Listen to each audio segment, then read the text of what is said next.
Welcome to Biohacking with Brittany, a podcast focused on holistic health, nutrition, biohacking, and more. I'm your host, Brittany Ford, registered holistic nutritionist and self-proclaimed biohacker. During the last 10 years, I've focused on healing my gut and hormonal issues through lifestyle changes, nutrition, and of course, biohacks. And now I teach others to do the same. I'm so excited you're joining me today, so let's dive right in.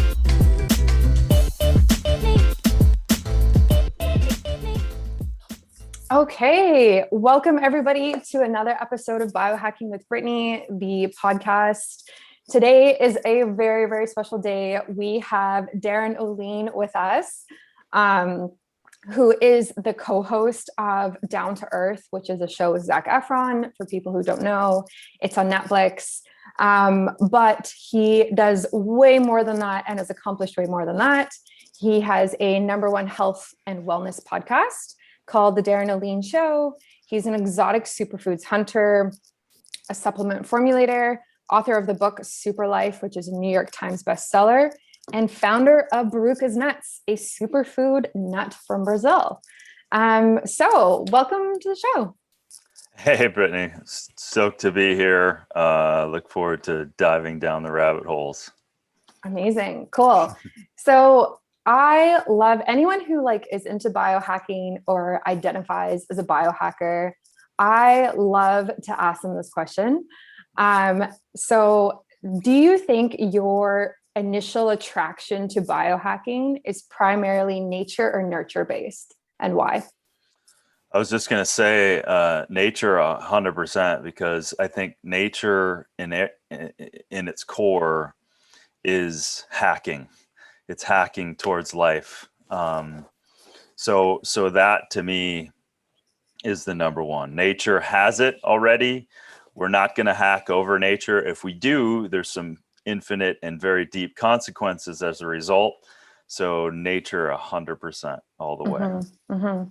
And when you first got into biohacking a few years ago, or however long it's been, was that something that you felt was coming from within you, like an innate feeling, or was it more, again, I guess nature around you or the people around you that kind of led you towards it?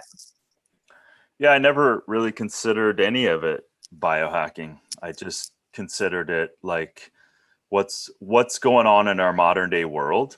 We have a lot of things that we've created in our modern day world that also has consequences, which is why in my podcast I created what's called Fatal Conveniences, right? So that's running alongside of optimizing our own health and well-being. And they are juxtaposed and also have to be dealt with in the same diligence, right? So on the one hand, we're shampooing ourselves and we're using deodorant, and those things have chemicals unless you've done your own vetting and gotten away from the whole chemicalized side. And then really the superfood hunting is really just also was going out to hey, what are the herbs in our modern day world? If we're just getting beaten up by all of the intensity, by the stress, by the lack of nutrients in our soils, by mental health issues, by whatever the underlying principles or not principles are, then what can I find to help turn on and help modulate the body that much better? So before the term was even a term, I was looking for those plants, those botanicals that were used some 10, 20,000 years, traditional Chinese medicine, Ayurveda, and how can I get those in the most effective way, meaning it's good for good business practices, obviously, and we can unpack all of that in a bit. How can I get that so then I can deliver not a marketing story, but a real story of what these plants are and what they can do to help someone. And so really it goes down to two things. Stop exposing yourself to known or maybe unknown, and you have to educate yourself to hormone disrupting, chemicalized personal care products, EMFs, etc. And then how can you then best optimize yourself knowing what you now know And then, again, all of the best hacking stuff, some of it should be left alone. Some of it's a bunch of shit.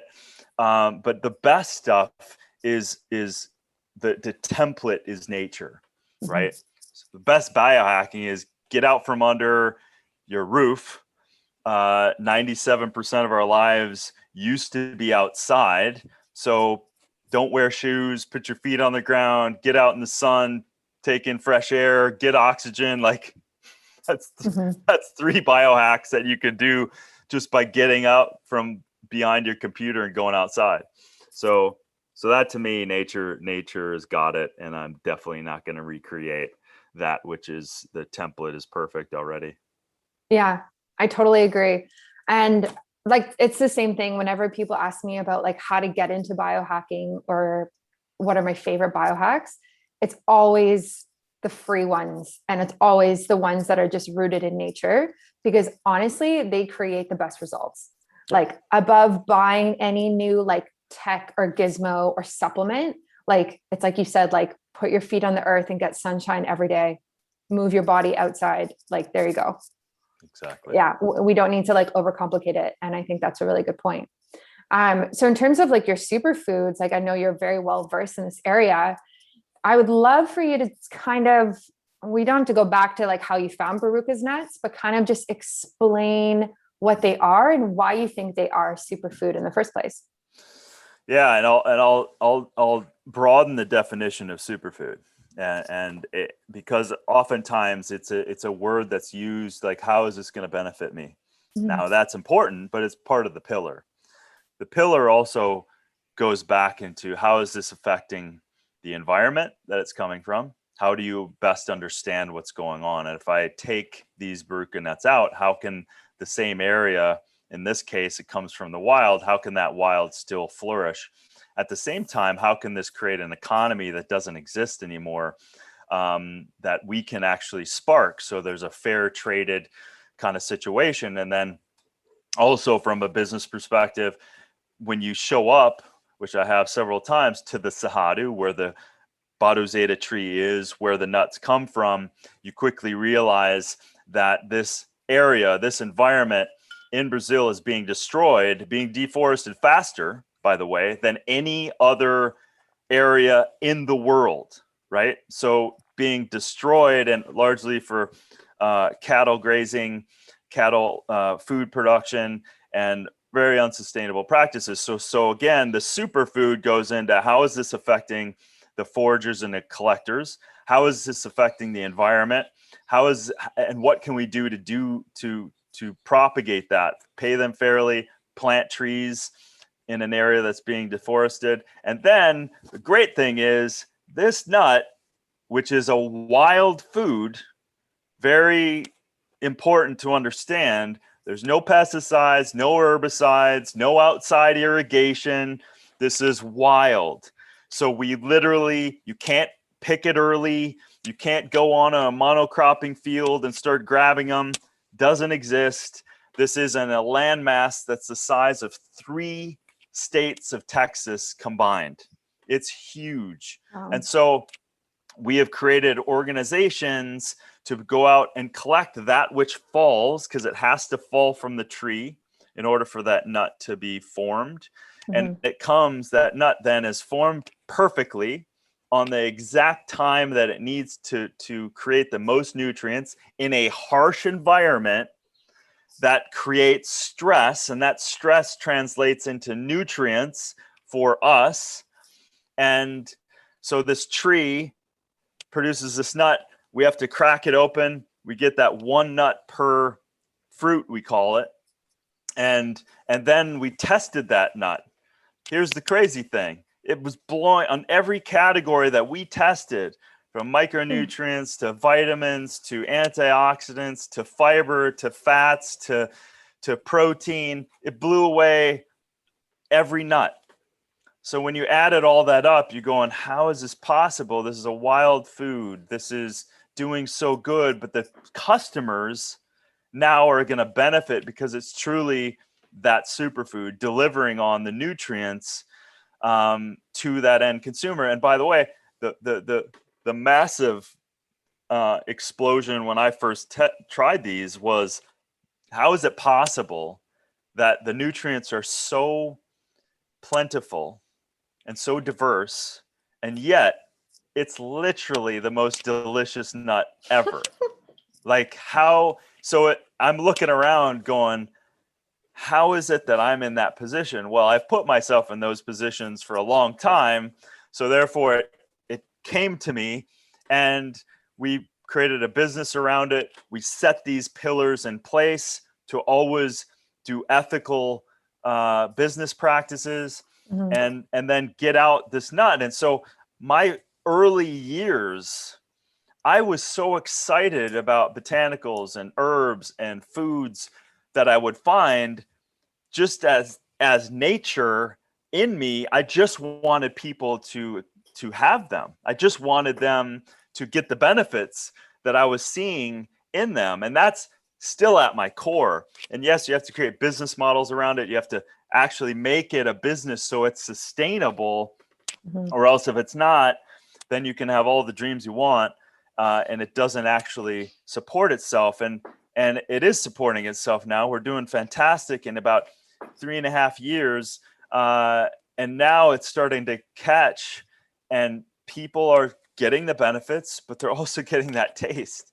And once you get that taste with all those benefits, why would you get an inferior nut? Like the almond, for example, it's stealing so much water in California that the same amount of people living in California is the same amount of water they use every year on the almonds. And so it's just a completely unsustainable, horrible situation. So we're just kind of filling in a space of a wild food, protecting the environment, as well as supporting the indigenous people that really need the money. And then the people get to benefit because it's really good tasting. It's really good for them. Cool. I love that. I actually haven't tried them yet, but I'm going to. Send me your address, and I'll for sure send you a whole bunch. Yeah, I'm going to, because they sound so good. I find it so interesting that it's so nutrient dense, and we are not that aware of it. Like why isn't it on the shelves everywhere? Like, why does it take so long for it to become mainstream? I don't know. I mean, there's big systems in place, right? So there's big distributors, there's big interests, the multi-billion-dollar business just in the almond. It's not like they're trying to suppress these things, but when you're introducing something new, there's layers and layers to it, because there's education, there's trust. Unfortunately, over time, people trust certain foods that now, the way they're processed, the way they're handled, they really shouldn't trust them, but they're familiar with them. So we're all creatures of habits, right? So we reach for like almonds, and then we think, well, they taste the best out of any nut, or peanuts or whatever, but then they come with mycotoxins and whatever, and they're a little weird, but I really love the taste. So you just kind of go back and forth, and cashews are great, but they're creamy, but I can't eat too many of them. It hurts my belly. So it's like, whatever the thing is, and then you introduce this other one, and I'm telling you, if I had a nickel for every time someone tasted it in front of me and said, wait, what? Like, how do I not know about this? Wow. How does the world not know about this? And listen, I've come away from countries around the world with handfuls and hundreds of botanicals and ingredients and benefits that no one's ever heard of. And that's how huge the world is. That's how diverse the rainforests are, the savanna of Brazil, for God's sakes, the oceans. I have colleagues that are working on the botanical study and experimentation of what's in algae, and they believe that the different forms of algae off of reefs, and they're not taking it from the wild reefs, they're growing these reefs and they're studying them, and there's more diversity they're finding in a reef than the actual rainforest itself. So think about that. There's one in Tasmania, an algae called asparagopsis, where if you give 0.2% of that of the overall feed to a cow, the methane production goes away by 99%. So we know Whoa. so little, but we're focused on the land. We know less Mm. about the ocean, and yet there's Mm. more diversification. So my answer is, it is amazing that you come into contact with things that people don't know about. But the truth is, the humility that we all should take a step back. This is a blue planet. This is an incredible ecosystem. So number one, we got to be more aware of what we're doing, how we're doing it. Mhm. We should definitely support companies that are doing it right, and also with new and beneficial compounds or foods. It is endless, but we need to do it correctly, or we'll just keep running into system failures where we'll exploit and take, and there's some serious consequences to that as well. Yeah. Yeah. I think we see that a lot with like the superfood narrative in general, right? Like I like the idea of superfoods, and I think that they can be very beneficial for people, but I also don't like them in terms of like a quick fix, right? So we kind of saw that with like celery juice. I don't know if you saw that on social media like a while ago. Everyone was drinking celery juice for everything, and apparently it heals everything, right? And I never got on the bandwagon, just because I don't think it replaces a healthy diet, a healthy lifestyle. So how do you incorporate superfoods, but without like treating them as that like quick fix? Totally. Well, I'll be the first one to say they are not a quick fix. They're only a part of the overall picture in our modern day world. Number one, indigenous people have always been eating the super, quote unquote, superfoods and medicinal plants and tannins and bitters and pungents and sour foods and plants for millennia. And we have gotten far, far away from that. We have narrowed down and we don't have the diversification that we used to in terms of food. So from a diversification standpoint, we need to get exposure to more and more foods. But I mean, listen, my SuperLife book was based in 100% basic, powerful pillars of things that you can do. Sleep well, support your microbiome, learn to breathe, because we're actually, not breathing well. We're sympathetically breathing instead of breathing fully. We're not incorporating oxygen. We're not getting normal food diversification, right? So we're not eating 300 plus like our ancestors through natural foraging. We zero in on 30, right? And we're kind of eating our same thing. And then if it's not fresh, you're now eating processed food, and you're going further and deeper away from that which is natural in nature. And then at the same time, you need to sleep.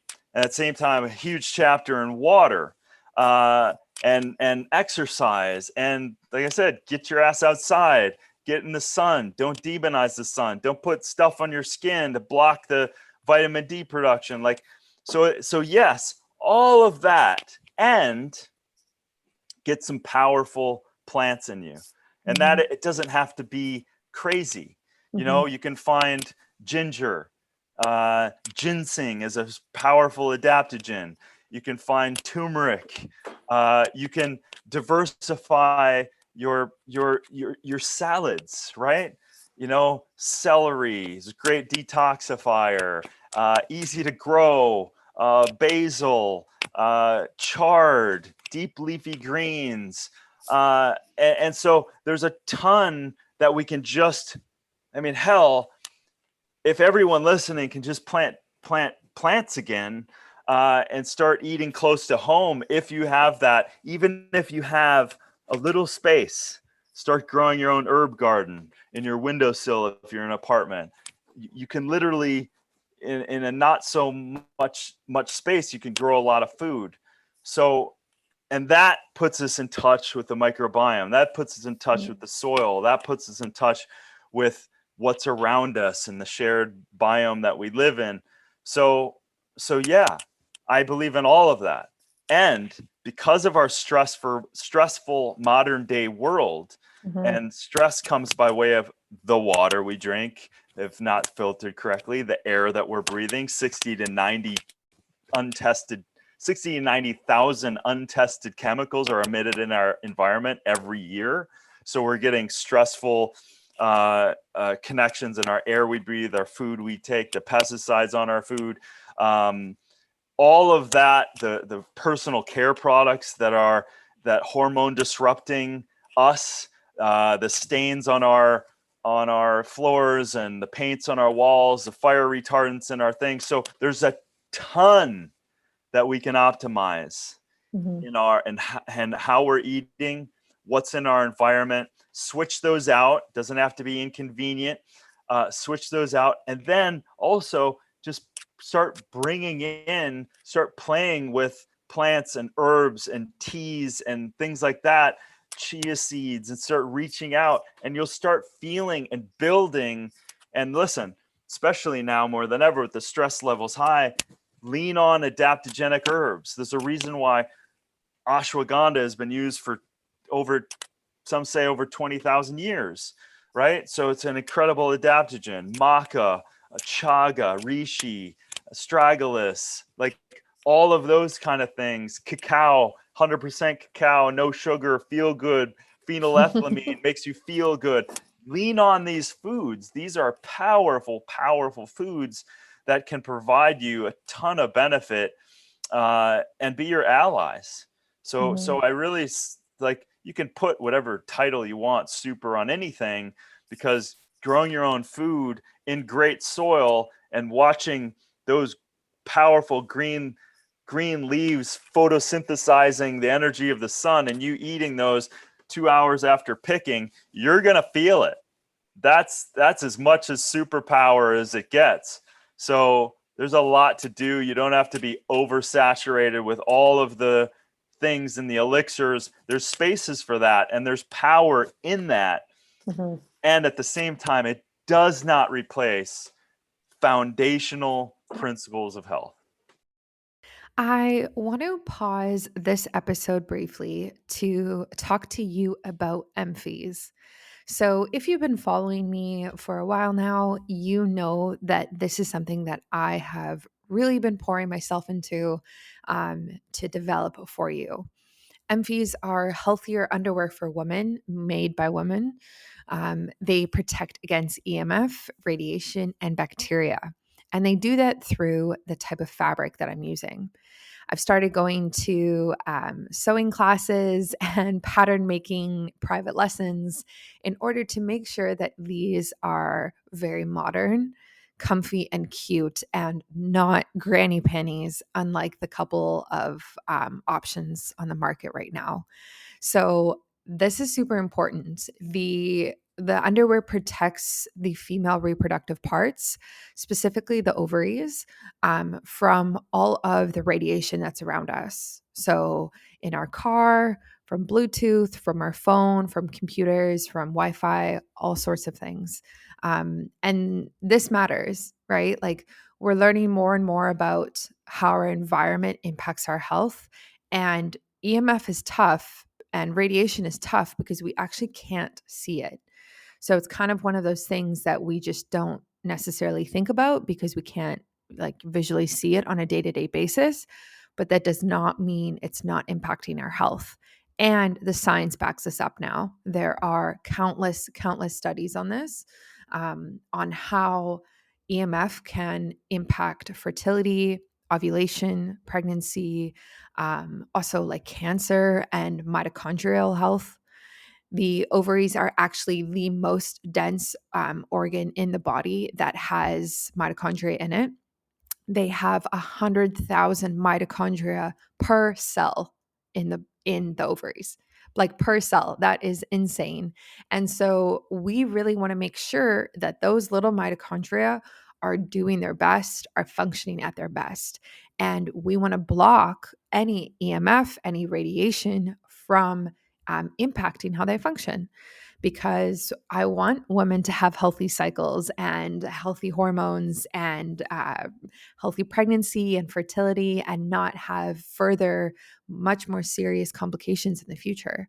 So this underwear helps you get there, like one step closer. And so that's exactly why I developed it. And so pre-orders are coming this summer. I'm really, really excited about it. It's going to be a lot of fun, and it has been a lot of fun in the months that I have been developing them. So if you're interested in getting on the wait list, the waitlist can be found at biohackingbritney.com/EMFIES. That's EMFIES. Super easy.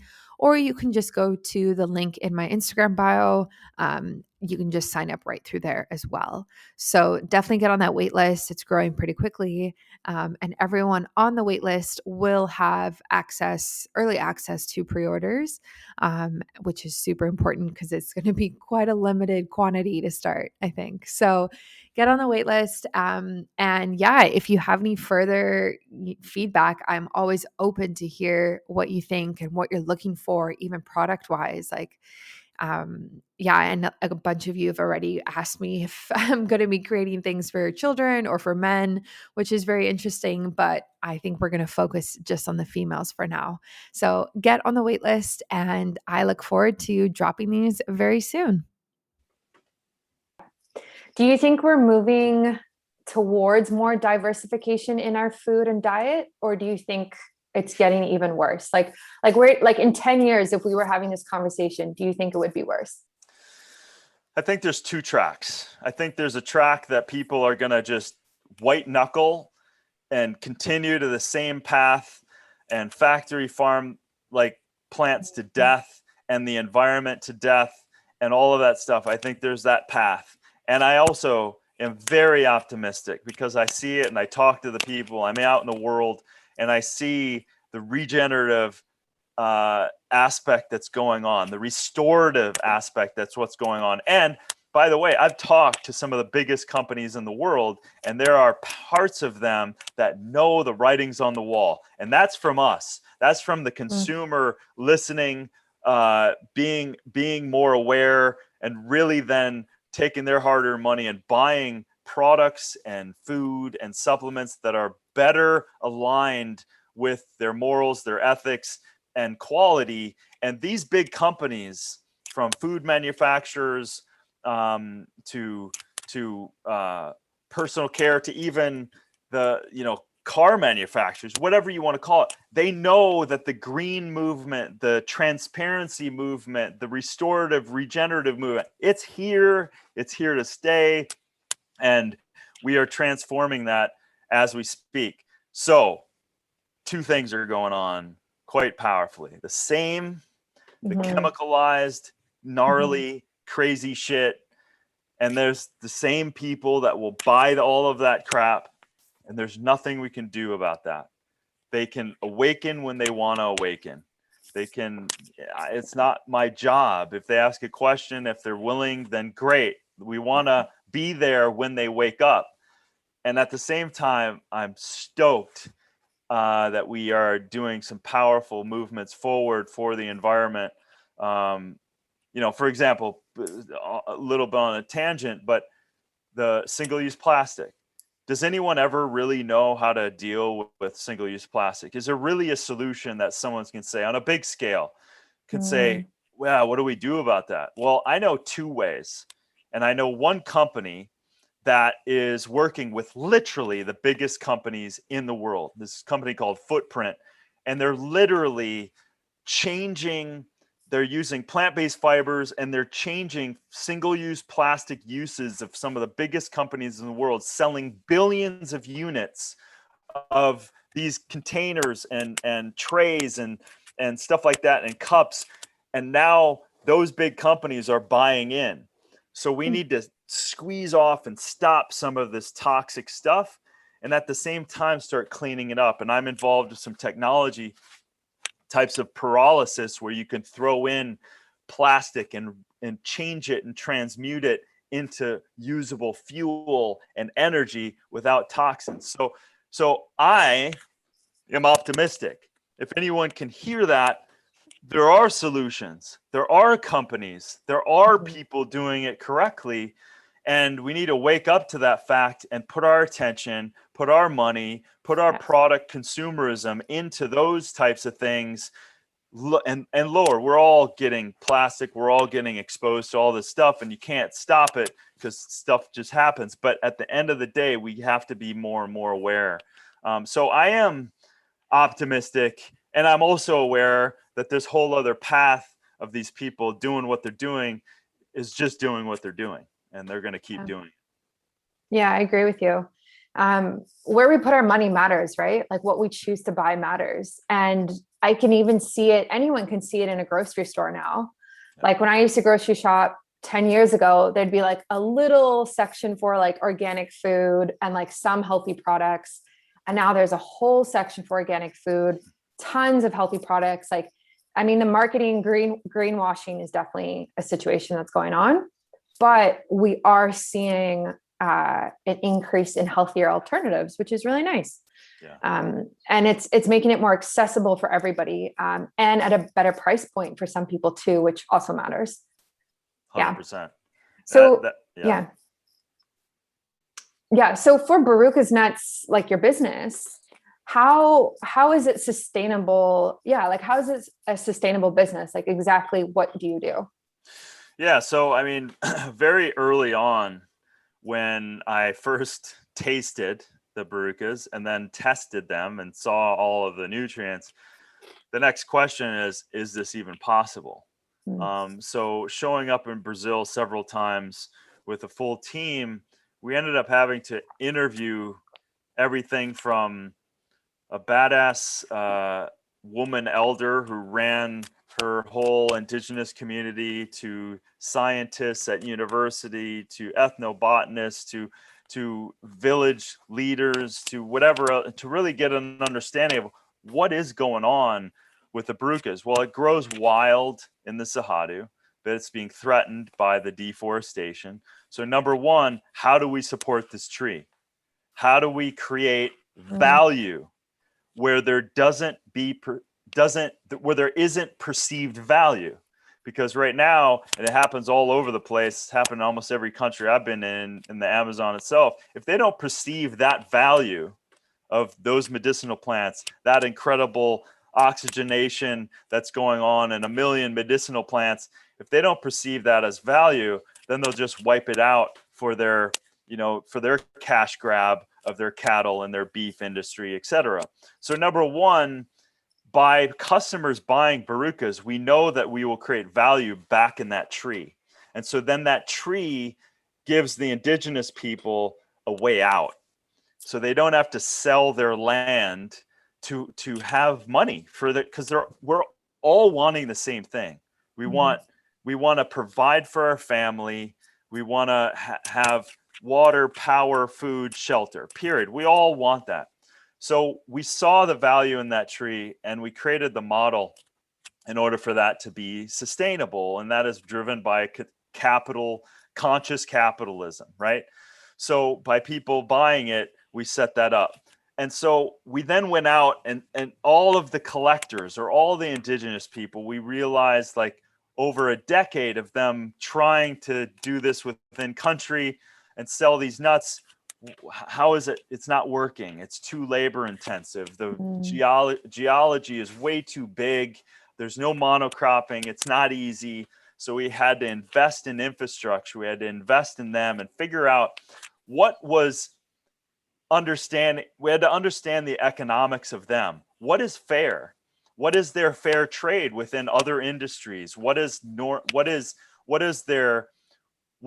allows them to jump out of the bed in the morning and also not have them win the lottery? You can't just give people, we see this all the time, people win the lottery and you're right back with more problems, with no money, with more problems. So in working with indigenous people in an infinite amount of countries, you have to understand them. You have to understand what their economy is. You have to understand what gives them motivation and not undercuts them and then exploits them. So we we amped up that fair trade. We spent hundreds of hours understanding that system.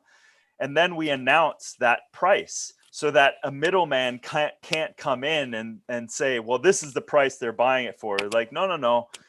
That was on the radio. We know how much the Barukas team are buying, so we're just going to deal directly with them. So we've kind of solved a lot of those issues. And then our reputation over time of paying the people and paying on time and paying at these prices, that motivates people. And so then, you know, your reputation builds on it, on top of it. And then of course, tree planting programs, because of the devastation, because of the deforestation. Let's plant more of those trees. And that's not easy. So we've started and stopped with certain organizations, and we're still trying to optimize as best that we can. But getting trees in the ground, other flora and fauna, is super important to support. And so many other people and companies and things are getting behind that kind of thing. And so then, you know, how do we optimize what is not optimized? You know, we had to come in and buy a facility that was closing their doors. We had to go out and try out 3 years of engineers around the world to try to figure out how to crack this nut. And so we had to innovate because it didn't exist. There was no nut cracking machine that ever existed that would ever crack this nut. So it literally, we tried everything, and probably up to about $1 million. Wow. So ultimately, how do we keep it cheap enough so that people can buy this premium nut, right? So if we can do all this work and it still comes back and it's, you know, 27, you know, it's $100 a bag, well, that's not going to be sustainable. So we had to figure out all those economies, even in the midterm, before we found mechanizations of how we could actually make this sustainable. And then obviously the end goal is getting a delicious, consistent nut processed consistently, HACCP certified, right? All of the regulations that literally did not exist at all in that industry. So we had to set that standard of HACCP certification, all the regulatory principles that it would take in order for be successful and effective and safe to get those nuts out of Brazil into the country, and consistent enough and healthy enough for people to consistently enjoy a wild food. So it's, man, it's not easy at all. And you know, I say this all the time. I've literally been on mountaintops and in jungles. And if you would understand the journey of food, the journey of your supplements, some more horrible than others, and not in a good way, and over-processed and underutilized and all of that stuff. But we just like to tell the real story of, this is what it takes, this is what we've gone through, this is what it's supporting, and it's supporting you in the process. So yeah, and optimizing as the company grows, you know, it's always has new problems. Yeah. Oh, for sure. I find it very interesting, and it seems like it's been a very long journey for you, but very rewarding. And you're at a place now where your business is growing so quickly. You're 3 years in and you're shipping internationally. So like, it must feel very good, even though you have more problems now, to be in this space, I imagine. You know, listen, I think being kind of formulating for other companies, which has been a blessing for me, and there's no complaints, but being able to have a company that I kind of doubled down on and zeroed in on, and being able to put 20 years of myself and my experience into a company like this. And I have many others. I'm really going to start expanding my superfood reach here in a bit. And so I'm primed, I'm ready. I love this space because for me, going back to the origin of it, it helps the people on the lands. It helps the environment by us learning about what is required in those environments, and then supporting that, in this case, planting trees. And it's rewarding to the customer because the customer gets blown away with nutrients and taste. To me, that's just that's just a very, if it was sustainable, I'd literally just give all this stuff away, because I get so much joy in watching people eat those nuts, and their face changes, and it's really the best. It really is. I'd like to interrupt this podcast to talk to you about Sensate. You've probably seen me talk about them on Instagram lately, and I'm finding it very interesting to be using this device regularly throughout the week. It is a device that helps tone the vagus nerve, and it does this through sound and vibration. The vagus nerve is really important for keeping you calm, keeping you out of the fight or flight mode, and really just really great for stress management because of how it talks to the rest of the body and how it helps everything kind of connect. It's really cool to use a device for something like this compared to a supplement, or breathing techniques or anything like that. Like it's cool to try something different, and that's exactly what Sensate is. So it tones the vagus nerve through sound and vibration. So you hang it from your neck and you lean back against the couch, or you lie down and let it vibrate right on your chest plate. And that's where you're actually able to tone the vagus nerve and reach it. So it's very interesting. And it's cool because you actually feel the difference right away. If you're stressed with work and you take, 10 minutes aside and go and use this, like you'll feel calmer within like a couple of minutes. It's really, really cool. And the science behind this company is very, very interesting and is a very growing field. So I'm excited to see that. But yeah, I definitely recommend trying it if you're looking for something that's a different for stress management and for getting into your parasympathetic state more often. And you can definitely go and use it and use my discount code. Please use that. I love getting these for you, for my listeners. My discount code is Biohacking Brittany, and you can use that at getsensate.com/biohacking Brittany. And yeah, definitely try it out. And if you have any feedback or love it and want to talk about it, you can always message me, and I'd love to hear your thoughts. Yeah, I love that. There's a concept called Philanthro Capitalism, which I'm sure you're familiar with. And for everyone listening, it's basically this idea that in your business, you give back in some sort of way, right? So you'll buy something and 1% will go to a charity, or they'll plant a tree, or they'll, buy a pair of shoes, and a pair of shoes goes to a kid somewhere. And it's interesting because when you make those purchases, you feel better as a consumer. There's also some problems with it though. And a lot of that has to do with like the marketing around it.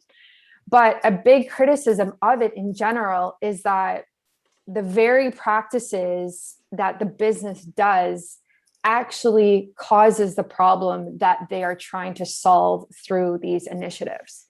So for an example, like I think of Coca-Cola and their polar bear campaign, right? So I don't think they do it anymore, but it was a few years ago where every Christmas there'd be like polar bears on the bottles, and they're so cute. And you buy the Coca-Cola bottle and it's like, oh, like 1% goes back to saving the polar bears. And you feel so good and all of these things.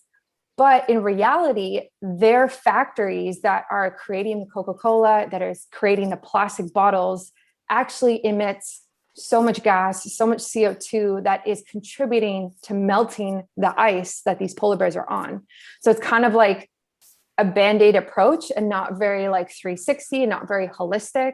So whenever I see companies like yours who are trying to be more holistic and 360 in the nature, I find it very intriguing. So like for people listening, what do you recommend for them if they want to make a business or have their business be not have a Band-Aid approach, like be more, be more holistic in nature in terms of sustainability? Yeah, I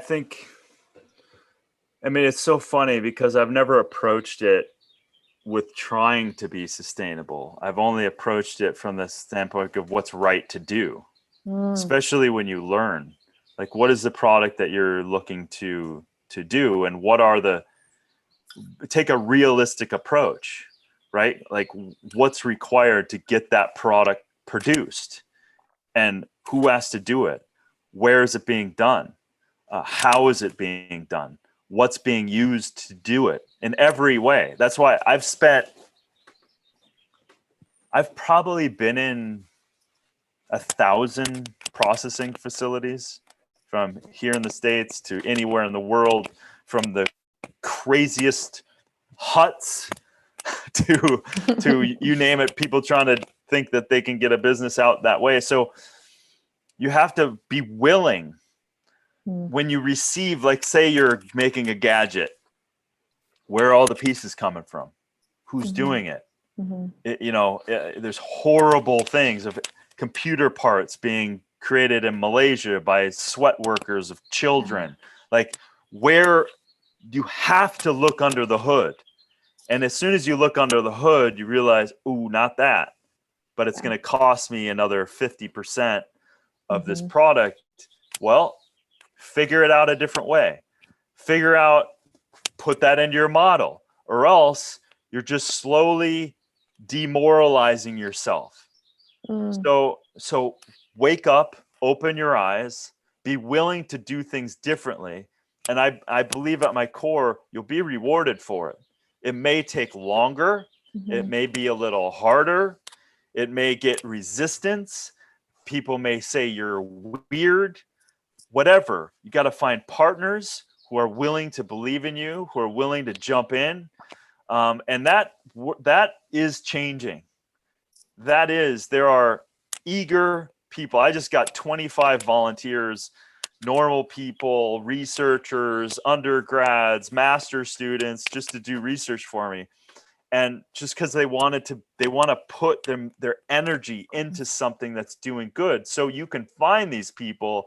So if you get a bunch of gray hairs that say that's going to be too expensive, get rid of them. Do things differently and spend the time creating those foundations. And, like, listen, it wasn't easy. None of this is easy. Getting to Brazil, traveling thousands of miles through devastated areas, meeting hundreds of people. Is that easy? No, but it's the right thing to do, or else I don't really understand how to do this business. So that is the philosophy I would say you have to do with all that, and you will be rewarded. I promise. There are people wanting to do this. There are in impact funds. There are a lot of VCs. There are a lot of organizations. There's a lot of grants. There's a lot of things opening it up for people to do business correctly. So treat your business and the people that you're going to sell to as if they already know everything you're doing, even if they don't. Because the universe always is listening and watching you. So don't hide it, show it, and then market it. And I never even believe in marketing. I just tell the real story. Tell how you did it. That foundation of your hard work is literally your story that people are going to go, it's not the thing, it's you that they're buying into. So if you're to spend all this time and then do all this work, and then you're going to sell out your morality, and now you share that story on some level, someone may pick up on that and go, I don't really believe this dude. So you got, it's between you and your maker anyway. So you're being watched at all times. So just do the best you can with what you know, but be willing to dig into it and figure out what's going on, so you know fully what's going on with your product. Yeah. I love that. I feel like that just keeps people accountable. And really just like sticking to being authentic with yourself and with your business, just like you said. Do you think there's anything wrong with the narrative around when you make a purchase and you give 1% back? Like, do you think that is, do you think it's problematic at all? Or do you think it's better than nothing? Depends on that organization if they're giving it to, because sometimes they don't even know what that organization is doing. It's the same thing. So if you're going to put your hard-earned money that you made on your business and you're going to give it to this organization, are you giving it to that organization because that organization is the most marketable? Are they actually doing it? Do you actually know? Have you been there? Are you willing to do the same due diligence with that company as you would with your own? Because it's still your money. Do you want the impact? Are you truly behind it?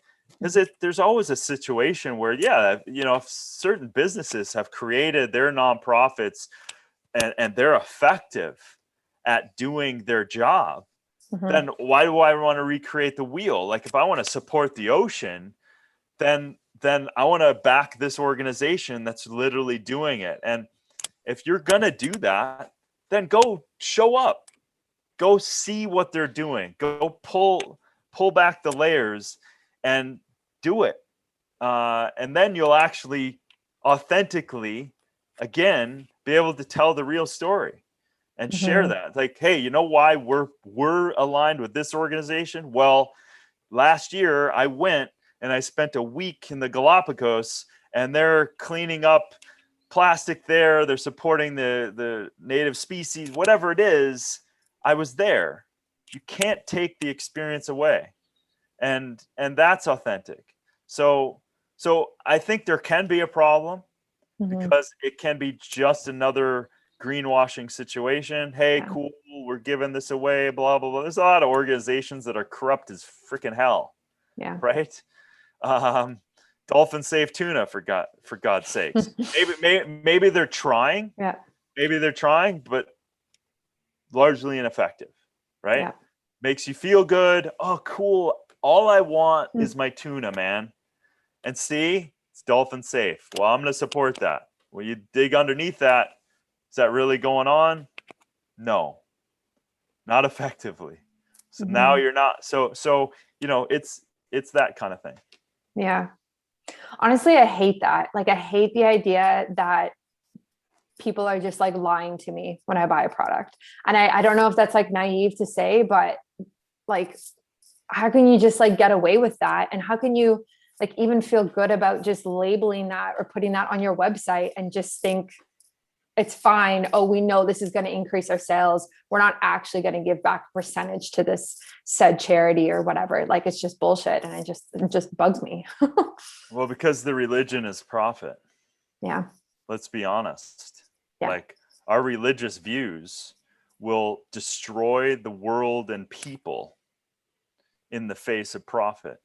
Yeah. So let's be honest with our religion here, right? Our religion is, they care more about their bottom line than any sentient being in the world. Is that spiritual? Is that moral? Is that ethical? Of course not. But they bought into it. And for the most part, we've allowed as a society for that to happen. And now it's on our watch. Now we're here right now. Now we have voting power, and that voting power is the choices you're making. That voting power is the money that you're using to support companies to the best of your ability. Learn about the companies that you're supporting. And then the nearly 8 billion people in the world can change any policy, because the governments are for us. Regulatory bodies are for us. But if we call them out, then they'll have to respond. Yeah. I love that. I feel like this is such a like wake up episode, everybody. Like, come on, get it together. Let's go. So I don't know if you've seen, but probably not. I am developing EMF blocking underwear for women.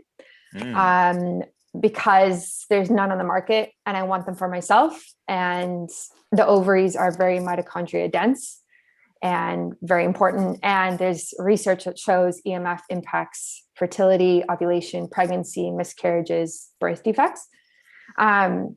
And so I've been making this product since I had the idea last fall. I mean, it's been months in the making already. And now this discussion is making me actually think more about where my fabric is coming from and the hands that are touching it and what to do. And EMF fabric, I don't know how much you know, but there's not a lot of people making it. And it's from China. And now I'm kind of like questioning things more. So Well, you should. I mean, clothes are pretty intense. yeah. The clothing industry is really intense, and there's a lot of talk about hormone disrupting chemicals and formaldehydes and dyes in all of those clothes, which would undermine the very principle of you protecting the body and the hormone system. Most personal care products on the planet are literally undermining both male and female reproductive. So that's kind of sinister. So yes, you need to dig on that one for sure. Yeah. Because the same fortitude that you're taking with the EMF, which I fully support, it's the same with every material that you're looking, because that's on the body, right? That's on the body. And even recycled this and recycled doesn't mean that it's safe. It's just a recycled something or other. It doesn't mean that it's good to have next to your body, right? So doesn't mean that color, the red, that's beautiful, that you like that color and you like the blue and you like I'm going to come out with the yellow and the blue and the red. Well, are those natural dyes? Yeah. Are they plant derived? What are they? Because those will undercut the very thing that you're wanting to do. And obviously you want to protect health. Yeah. Right. So dig into it. But I do know that there are some great manufacturers in China doing the right thing. So we can't just clump. I've been to China. I love China, not the cities, I don't support the government. But great people, incredible people, for the most part, everyone is amazing and they're just like you and I. So there's great people doing great things, trying to do the right thing, just like here. And there's organizations and companies and exploiting people and information. And I think for you, find a representative, Chinese representative that you can trust, almost like your sister or brother, because they can eyeball everything. They can sign off on everything. They can create that trust and respect. So I would work, nothing wrong. Keep developing, keep creating, keep doing all that stuff. Make sure that you own the IP, make sure you own, so that if you need to move manufacturers, you can do that. Yeah. But I'd like to interrupt this podcast today to talk to you about Inside Tracker. So the truth is that people age at different speeds. The date that marks your birthday doesn't necessarily reflect your body's biological age, or known as your inner age with Inside Tracker. Learning your biological age can definitely seem daunting at first, and I felt the same way when I did this test. But it's more than just a simple measurement. It's the starting point for you to take control of your health and wellness journey. Inside Tracker is a personalized nutrition platform that analyzes your blood, DNA, lifestyle, and now fitness trackers to help you optimize your performance from the inside out. First, they analyze your body's biomarker data to offer you a clear picture of what's going on inside. Then they provide science-backed recommendations for positive diet and lifestyle changes and track your progress every step of the way. If you're interested in this, definitely check it out. I'm so happy I did it. I learned a lot about what's going on for me. You can use my discount code BiohackingBrittany through the link in the show notes, and that will get you 25% off both testing your biological age and any of the other tests and products as well. So that's BiohackingBrittany for 25% off. Very interesting. Yeah, when I first started looking into it, I was looking for organic fabric. I was looking for fabric that might have hemp in it because hemp is more environmentally friendly. And because EMF is such a new frontier and it's not very saturated right now, like the fabric that you can choose from is very limited. So ideally, my long-term goal is actually to make my own fabric. And again, like you said, like not just recycled plastic turned into spandex, but actually like, how does this not rub off on our body and create further hormonal issues? And how can we protect from EMF and actually have healthy, sustainable fabric at the same time? Like that is a big undertaking and it's very, very interesting. I would say all of it, do it. Okay. because the fact that it doesn't exist, that's where I get excited. Right? And you should be excited. Yeah. The fact that you're literally putting your finger right on a place that's a gap. That gap you can fill. That gap you can do something about. Is it going to be easy? Nope. Is it going to take a lot longer? Yep. But what's your true north? Yeah. Hey, if you can put food on the table and take care of yourself until you get there. Yeah, exactly. Do it right. Keep exactly. going. Exactly. Yeah. I love that. So in terms of like EMF in general, I know you've like put out quite a few podcast episodes about it. How, like, are you actually very, very concerned about it? Like personally, like, do you think it's as big of a problem as people claim it to be? Or like, where do you stand on the spectrum? Concerned, very concerned. Extremely concerned. I've been concerned about it for 20 years when one of my favorite researchers started talking to me about putting a cell phone up to my head. And he started talking about all the radiation. And it was like way, way before. I was like, no way. Why would they give us all? Why would they put this in our hands? And why would we put it up to our heads? So, and then it's just more and more of it. And now, like 20 years later, we're swimming in a soup of electrical pollution. And what is that? Stress. And so you never turn off. Your body never shuts down. And then, 4G, 5G, whatever G, amplification,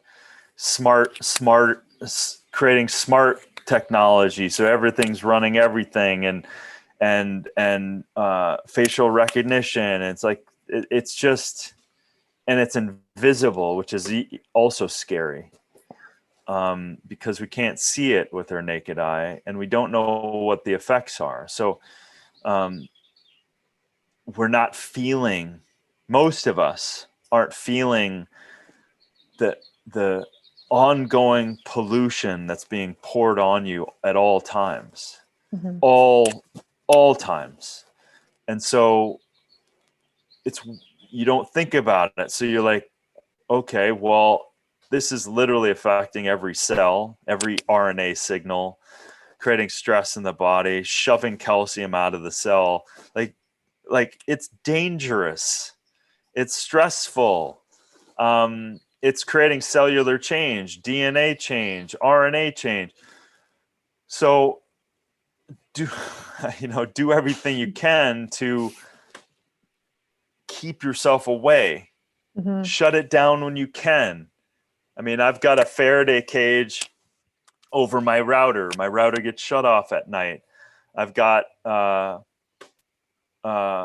Soma Veda technology. I got Bluetooth technology. I've got, when you understand frequencies, I mean, this is a massive rabbit hole, but literally everything in this reality, seen and unseen, is all based in frequency, down to the cell, down to the atom.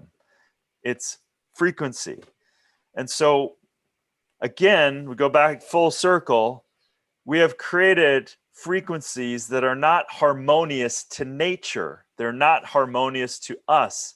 Our body's job is to constantly regulate and harmonize with nature. The beautiful earth, the magnetic field, the dissipation of stress from the earth, the sun, the UVs, all of this stuff is harmonious. And when we've created all of these invisible waves that are mechanical, that they're disrupting, our bodies are trying to harmonize something that they can't harmonize, which is creating a further and deeper problem biologically and chemically. And we wonder why things aren't working. So we need to shut things down. We need to turn harmonizing things with us. I mean, I have pendants, I have crystals, I have devices. I love energy technology, or those things have been around since Tesla and beyond. Hell, that they're finding out more and more information about the pyramids, how beneficial that energy field is around the pyramids, promoting life. So we're really in our infancy understanding frequency generation or frequency destruction. But we do know that the things that we're creating, the electrical pollution, that's destroying life. It's not compatible. It's just like a cigarette. If you think taking in a cigarette is healthy for you, that's what they were trying to tell you. There's nothing wrong with it. And next thing you know, it's destroying life. It's the same thing going on here. So yeah, it freaks me out like crazy. And so I love to support people doing something different. And at the end of the day, I'm also created a world where I'm in nature. So I go outside. As soon as I'm done here, I'm outside, right? So we have to create a better world for ourselves. Cities aren't great. You've got to protect yourself, you know? So just consider it as pollution. You just can't see it. Educate yourself, read up about it. And there's some real science around it that's proving what it is that we're saying. Yeah, I love that. I like to say EMF is the new smoking, and we're kind of in that zone right now where like not a lot of people know about it. Not a lot of people are scared about it. It's not mainstream yet. So it's very interesting. And yeah, my partner and I are looking to buy a house right now. And it's a big thing on my mind is like, how close to cell phone towers are we? How close to the city are we? 5G towers, like it's pretty scary. Smart meters on the house. It's a very, very big deal. There's all kinds of things to consider. You're absolutely right. Those are the first things to look at, because there's not a lot you can do once you have a cell phone tower pop up next to your house. That's unless you're gonna, put a ski mask on and take it down at night. Yeah, exactly. Well, I don't want to take up any more of your time. Thank you so much for coming on. I know you just wrapped up your second season of Down to Earth, right? Or is there anything cool coming out with that? Anything exciting? Did you go to Africa? That's my main question. Did you go to Africa? Not for filming. We went to Australia. I've been to Africa several times. Amazing country. This next season, I can't say anything about it, but we have it was life-changing for sure. It's deeper, because of the restrictions, we weren't able to leave one country. So, but it turned out to be extraordinarily rich, because a lot of Aboriginal knowledge was shared, a lot of scientific information was shared, a lot of deeper understanding of some systems in our world. So we really had a great and intense time. So I'm excited to see it all come together. I have no idea when it's going to come out yet, but they're currently editing it, and it should be good. Cool. Amazing. I'm excited. I love Australia. That's like, such a nice place to spend your time during the pandemic. 100%. Yeah. So if people want to try your Barukas nuts or connect with you, where can they find you if they don't already follow you? Yeah. So Barukas.com, Barukas. We've got nut butters, we've got chocolate covered, we've got trail mix, sea salt, all of that stuff. Incredible. So and we'll get you some. Make sure to send me your address. I will. And yeah, tons of projects coming. DarinOlien.com, Darin Olien on all social platforms. I do a Darin's Deep Dive every Tuesday at 12 Pacific Standard Time. I drive into some subjects, and I got a couple podcasts coming out every week. So we're staying busy. Cool. I know. I see it. I love it. I'm so excited. Great. So I'll add that to the show notes. And yeah, thank you for coming on. Thank you, Brittany. I really appreciate it. It's fun.